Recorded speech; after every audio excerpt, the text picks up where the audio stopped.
দুই বোনের মিষ্টি গল্প। সবুজ শ্যামল এক ছোট্ট গ্রামে থাকত দুই বোন, রূপা আর মিনি। বড় বোন রূপা যেমন লক্ষ্মী, তেমনি শান্ত আর দায়িত্বশীল। আর ছোট বোন মিনি, সে ঠিক তার উল্টো। সারাদিন টো টো করে ঘুরে বেড়ানো, লাফঝাপ আর দুষ্টুমি করাই ছিল তার প্রধান কাজ। একদিন সকালে ওদের মা বাজারে যাওয়ার জন্য তৈরি হলেন। বের হওয়ার সময় দুই বোনকে ডেকে বললেন, আমি বাজারে যাচ্ছি, তোমরা কিন্তু লক্ষ্মী হয়ে থাকবে, একদম দুষ্টুমি করবে না। মা বাড়ি থেকে বের হতে না হতেই মিনির মাথায় দুষ্টু বুদ্ধি চাপল। রান্নাঘরে মায়ের লুকিয়ে রাখা লাড্ডুর গন্ধ তাকে টেনে নিয়ে গেল সেখানে।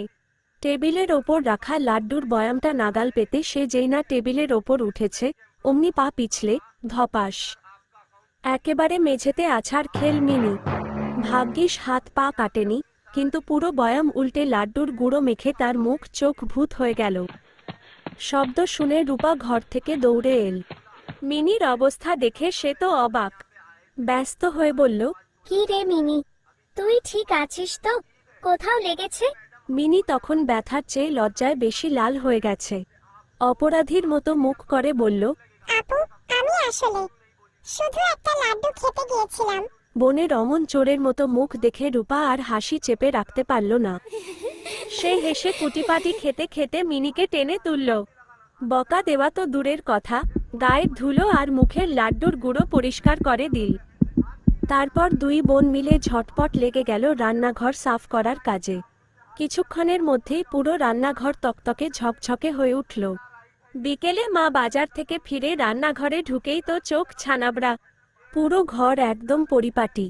মা অবাক হয়ে জিজ্ঞেস করলেন, কি ব্যাপার, আজ রান্নাঘর এত সুন্দর পরিষ্কার কে করলো রে? মিনি তখন মায়ের সামনে গিয়ে মাথা নিচু করে দাঁড়ালো। আমতা আমতা করে বলল, মা, আসলে আমি একটা দুষ্টুমি করে ফেলেছিলাম, কিন্তু আপু আমাকে একটুও বকা দেয়নি, উল্টো সব গুছিয়ে রাখতে সাহায্য করেছে। ছোট মেয়ের মুখে এমন সত্যি কথা শুনে আর বড় মেয়ের দায়িত্ববোধ দেখে মায়ের মনটা ভরে গেল। তিনি হেসে রূপাকে বুকে টেনে নিলেন। মায়ের আদর দেখে মিনিও রূপাকে জড়িয়ে ধরে বলল, মা, আমি আর কোনোদিন লুকিয়ে খাবার চুরি করব না। আজ থেকে আমিও আপুর মতো ভালো মেয়ে হব। সেই দিনের পর থেকে মিনি আর রূপার সম্পর্কটা শুধু বোনদের রইল না, তারা হয়ে উঠল একে অপরের সবচেয়ে ভালো বন্ধু।